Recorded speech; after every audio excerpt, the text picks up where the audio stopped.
I was 18 years old when I got married. I belonged to a very conservative family, a Baloch family, where good daughters never say no to their parents. My father wanted me to get married, and all I said was, if that makes you happy, I'll say yes.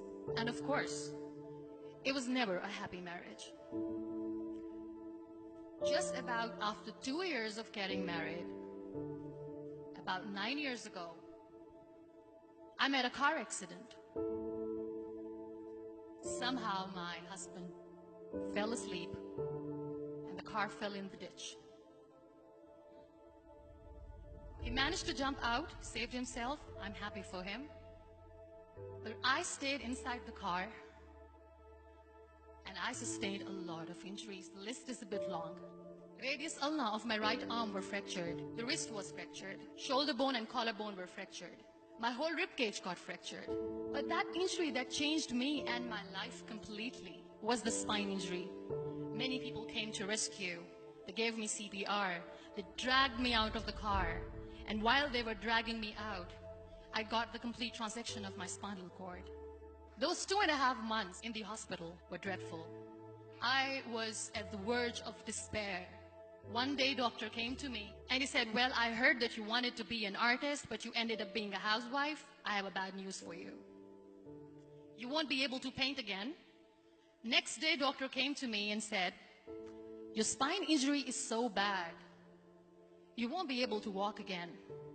I took a deep breath and I said, it's all right. Next day, doctor came to me and said, because of your spine injury and the fixation that you have in your back, you won't be able to give birth to a child again. That day, I was devastated. I started to question my existence. Why am I even alive? So what kept me going was, one day I asked my brothers, I know I have a deformed hand, but I'm tired of looking at these white walls in the hospital and wearing these white scrubs. Bring me some colors, bring me some small canvas. I want to paint. So the very first painting I made was on my deathbed, where I painted for the very first time. What an amazing therapy it was. Without uttering a single word, I could paint my heart out. I could share my story. People used to come and say, what lovely painting. So much color. Nobody could see the grief in it. Only I could. And that day I decided that I'm going to live life for myself. I am not going to be that perfect person for someone. I am just going to take this moment and I will make it perfect for myself. That I'm going to fight my fears. So I wrote down one by one all those fears. And I decided that I'm going to overcome these fears one at a time. You know what was my biggest fear? Divorce. But the day I decided that this is nothing but my fear, I liberated myself by setting him free. And I made myself emotionally so strong that the day I got the news that he's getting married, I sent him a text that I'm so happy for you and I wish you all the best.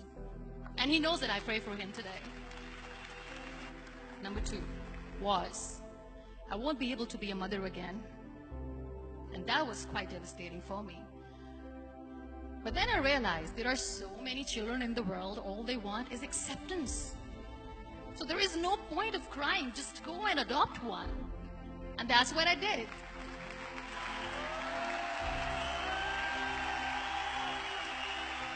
I gave my name in different organizations, different orphanages, and I waited patiently.